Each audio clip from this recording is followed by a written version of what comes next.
그렇게 무덥던 여름 날씨가 이제 8월 첫 주가 지나가면서 조금씩 기온이 떨어지는 것 같습니다. 그럼에도 불구하고 8월 한 달 동안은 엄청난 더위 속에 우리가 보내야 되는데 건강들 유의하시고 이런 때 내적으로 성경 통독을 통하여 주님의 음성을 듣고 주님과 아름다운 교제가 계속 이루어지기를, 그래서 하나님 말씀 때문에 기쁨이 있고 하나님 말씀 때문에 행복합니다 하는 고백들을 하고 신앙생활 하시는 여러분들이 되셨으면 좋겠습니다. 주님께서 그러한 여러분을 축복해 주시기를 소망합니다. 자, 이제 선지서를 대하게 됩니다. 선지서는 대선지서, 소선지서로 나뉘어지는데, 대선지서는 이사야서, 에레미야서, 에스겔서라고 할 수가 있을 것입니다. 자, 이 세 권의 대선지서 중에서 이사야서, 그 특징과 구조 이해를 하도록 하겠습니다. 먼저 특징입니다. 이사야서는 재미있게도 66장으로 되어 있습니다. 그런데 전반부가 39장, 후반부는 40장부터 66장까지, 그래서 구약 성경이 39권이고 신약 성경이 27권인 것처럼 이사야서는 성경, 신구약 성경 전체를 담아내고 있는 중심적인 성경이다, 이렇게 말할 수가 있을 것입니다. 또 하나는 선지서의 특징입니다. 선지서는 하나님의 백성들이 하나님께 불순종하고 반역하여서 심판하신다, 심판을 예고하십니다. 그럼에도 불구하고 언약하신 하나님께서 언약으로 맺으신 자기 백성들을 반드시 책임지시겠다고 하는 회복을 말씀하고 있음을 볼 수 있습니다. 그러면 이사야서와 에레미야서, 에스겔서의 구조를 한꺼번에 한번 살펴보는 것도 중요하다고 생각합니다. 자, 이사야서는 왜 북왕국 이스라엘이 멸망하게 되는가 하는 것, 아수르와의 관계로 39장 심판을 얘기합니다. 그리고 후반부 40장부터 66장까지 27장은 좀 훨씬 역사를 뛰어넘어서 바벨론에게 유다 왕국이 멸망한 후에 포로 생활 70년 포로 생활이 끝나고 하나님께서 이들을 회복하신다고 하는 그런 내용으로 되어 있습니다. 자, 그러면 회복이 어떻게 회복되나요? 시온의 영광. 시온은 다윗이 예루살렘을 시온성이라고 도읍지로 정한 겁니다. 이 시온성은 영적으로 천국을 상징하지요. 이 시온성에 하나님이 성전 안에 거하셔서 자기 백성들을 다스리는 곳입니다. 그런데 하나님의 심판으로 이 시온성이 사실은 곧 예루살렘 성전이 파괴되고 예루살렘 성이 무너진 거죠. 그런데 바로 시온성의 회복을 노래하고 있다, 이사야서는. 회복이 어떻게 되느냐? 이방인들이 저 원방에서 금은 보화를 싣고 시온성에 와서 순례자들이죠. 하나님 앞에 예배로 영광 돌리는 예배 회복을 얘기하고 있습니다. 그런가 하면 에레미야서는 지금 바벨론에게 침공을 당해서 전쟁 중에 에레미야가 멍에를 메고 그리고 백성들에게 외치는 그 심판의 예고입니다. 이 바벨론의 침공은 하나님이 하시는 일이다. 하나님이 심판하시는 일이다. 반드시 이 나라가 망한다 라고 하는 선언이죠. 근데 후반부에 가서는 회복을 약속하는데 그 회복의 핵심이 에레미야 31장 31절 33절까지입니다. 다시 얘기해서 언약, 새 언약을 약속하면서 하나님이 맺으신 언약을 깨뜨린 이 백성들을 회복시켜서 언약을 회복시키신다 하는 것으로 말씀하고 있죠. 그 다음에 에스겔서는 성전의 영광입니다. 하나님이 임재하셔서 자기 백성들을 다스리는 곳이 성전이고 그 성전에 거하실 때 하나님의 영광스러움이 나타나지요. 그런데 이 백성들이 하나님 섬기기를 거부하고 우상숭배에 빠지고 혼합종교에 빠져 하나님의 언약을 어기고 반역을 했기 때문에 하나님께서 이 백성들의 왕으로서 통치하는 그 성전에서 떠나버리시는 거죠. 그래서 에스겔서 10장에 보면 하나님의 그 임재가 동문을 빠져나가서 성전을 떠나시는 장면이 나와요. 그런데 이제 후반부에 가면 회복을 약속합니다. 그 회복은 뭐냐? 성전의 영광의 회복이에요.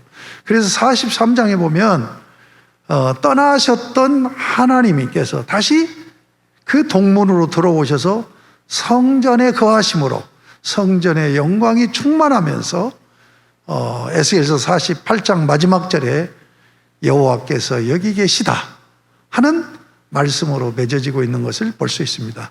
자, 선지서는 전반부 심판, 후반부는 회복을 약속하고 있다. 그래서 이사야서는 전반부는 아수르에게 멸망당할 것이 심판이 예고되고 있고 후반부는 바벨론 포로에서 회복시킬 것을 약속하시고 있다. 그런 과정 속에서 언약 백성의 정체성과 사명을 버린 이스라엘의 심판을 예고하면서 또 회복을 말씀하고 있다. 여러분 창세기 12장 3절에 보면 하나님께서 아브라함을 부르실 때 천하 만민이 너를 인하여 복을 얻을 것이니라 이렇게 말씀하셨어요. 이 말씀대로 이제 출애굽기에 보면 19장에서 십계명으로 시내산 언약을 맺으면서 그 언약을 맺는 이유를 말씀하시는데 세계가 다 내게 속하였나니 그러므로 너희가 내 말을 잘 듣고 내 언약을 지키면 너희는 모든 민족 중에서 내 소유가 되겠고 너희는 내게 대하여 제사장 나라 거룩한 백성이 되리라 하는, 그러니까 이스라엘 백성들을 세워서 하나님을 예배하는 거룩한 백성으로 세우시고 그리고 사도 바울이 로마서 15장 16절에서 말씀한 것처럼 복음의 제사장 직무를 하게 해서 지금 다 우상 숭배에 빠져 있는 인류를 하나님께로 돌이켜서 하나님을 예배하는 백성으로 세우시는 제사장 나라의 사명을 시내산 언약을 통하여서 주셨는데 이 언약을 깨버리고 이 사명을 잃어버리고 살은 이스라엘 백성들이기 때문에 심판하셨는데 이제 후반부에 가면은 그 이사야서 61장 6절 66장 21절에 보면 다시 이들을 제사장 나라로 세우실 것을 약속하고 있는 것을 볼 수가 있습니다. 자, 또 하나의 특징은 이제 그 구속사적으로 우리가 이해를 해야 됩니다. 무너진 다윗 왕조의 구루터기에서 그 이사야의 하나님의 임재하심을 환상을 보았는데 하나님께서 이 이사야에게 하신 말씀이 13절에 구루터기에 대한 말씀을 하시죠. 이 구루터기에서 왕국 언약을 성취할 왕 메시아가 날 것을 예언하고 있습니다. 그래서 이사야서에서는 다른 성경보다도 구체적으로 그 분부를 예시합니다. 처녀로 잉태하여 예수가 탄생함으로 임마누엘이라는 이름으로 오실 것을 7장 14절에서 말씀하고 있고, 메시아가 다윗의 왕자와 그의 나라에 임하여 그 나라를 굳게 세울 것을 9장 6절 7절에서 말씀하고, 우리가 이 말씀들은 잘 아는 말씀들이죠.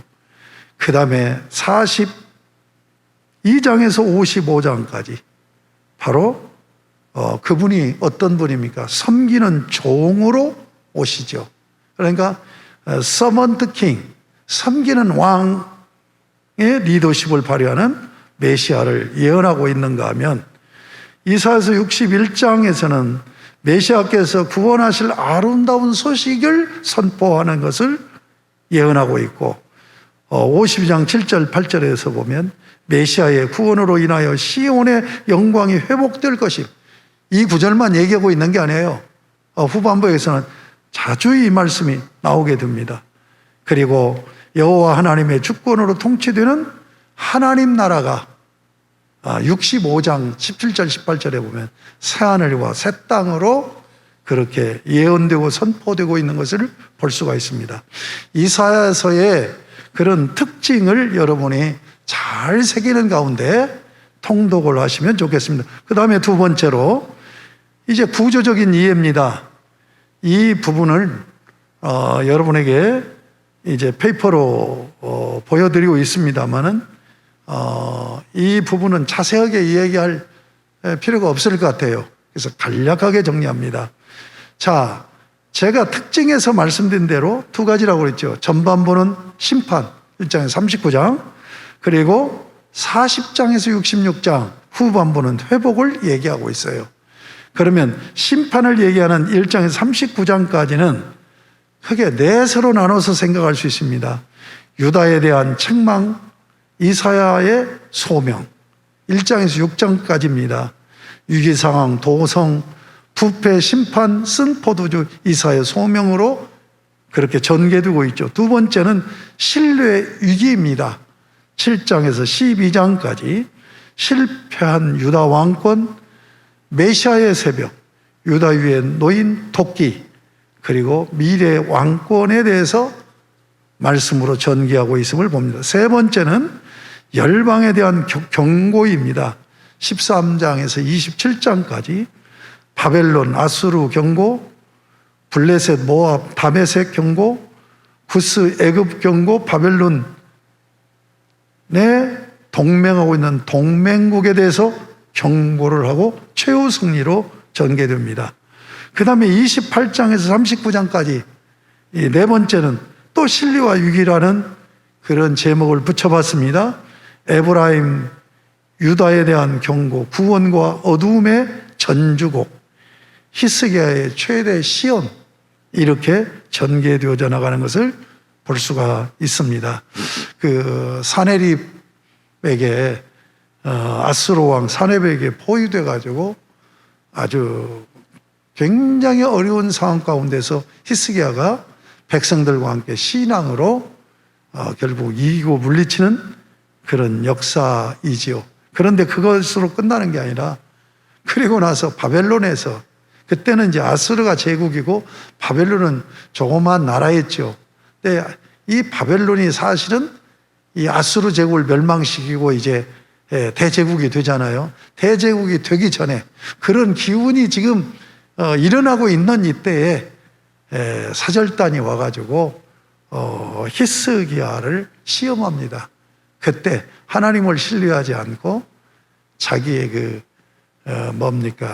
무기나 병력 이런 것들을 노출시켜서 결국은 그것 때문에 이 바벨론에게 멸망당하는 화근이 되는 그런 모습을 볼 수 있습니다. 그 다음에 회복, 2부 회복 40장에서 66장까지인데 세 부분으로 나눌 수 있습니다. 위로와 도전 40장에서 48장까지, 이스라엘에 대한 위로, 소명에 대한 불순종, 구원자 고레스 하나님과 변론. 그 다음에 두 번째는 구속의 새벽입니다. 49장에서 55장까지 여호와의 종, 그리고 구원, 영광스러운 미래, 속죄하는 종, 시온의 영광, 넘치는 은혜, 이렇게 제목을 붙여봤어요. 이렇게 전개가 된다는 얘기예요. 마지막 56장에서 66장은 시온의 영광스러운 미래를 말씀하고 있습니다. 그래서 안식일과 금식에 대해서, 그리고 여호와의 기름 부음 받은 자, 백성들의 기도, 심판과 구원, 그리고 마지막 새하늘과 새 땅으로 그렇게 구조 전개가 이루어지고 있음을 볼 수 있습니다. 다시 말씀드리면 이사야서 구조 이해는 전반부는 심판, 후반부는 회복. 전반부는 내 단락으로, 큰 단락이 아니라 단원으로 이렇게 전개되어지고, 후반부 회복은 새 단원으로 전개되어지는 것이 이사야서 성경이다. 여기까지 여러분에게 말씀드리면서 이사야서가 어렵다면 어렵고 재밌다면 재밌는 말씀입니다. 이 특징과 구조 이해를 잘 살피면서 그 구조적으로 이 페이퍼를 보시면서 성경을 읽어나가면 저는 어렵지 않고 재미있게 성경을 읽으면서 하나님의 음성을 듣게 되리라고 믿습니다. 여러분, 이사야서를 통하여서 주님의 놀라운 은혜를 풍성히 받으시는 복된 기회가 되시기를 주님의 이름으로 축복합니다. 아멘. 하나님 아버지 감사합니다. 무더운 여름 날씨지만 저희가 내적으로 하나님 말씀으로 인하여서 심령이 시원해지고 생명의 기쁨을 누리며 또한 하나님과 교제하고 대화하는 그런 은혜 속에서 행복한 하루하루를 살아가는 우리 성도들 되게 하여 주시고, 성령께서 감동하시고 우리 성도들의 눈을 열어주시되 마음의 눈까지 열어주셔서 하나님 말씀을 하나님 말씀으로 받으며 믿음이 강화되고 하나님을 더욱더 신뢰하는 하나님의 백성들로 서게 하여 주옵소서. 예수님의 이름으로 기도드립니다. 아멘.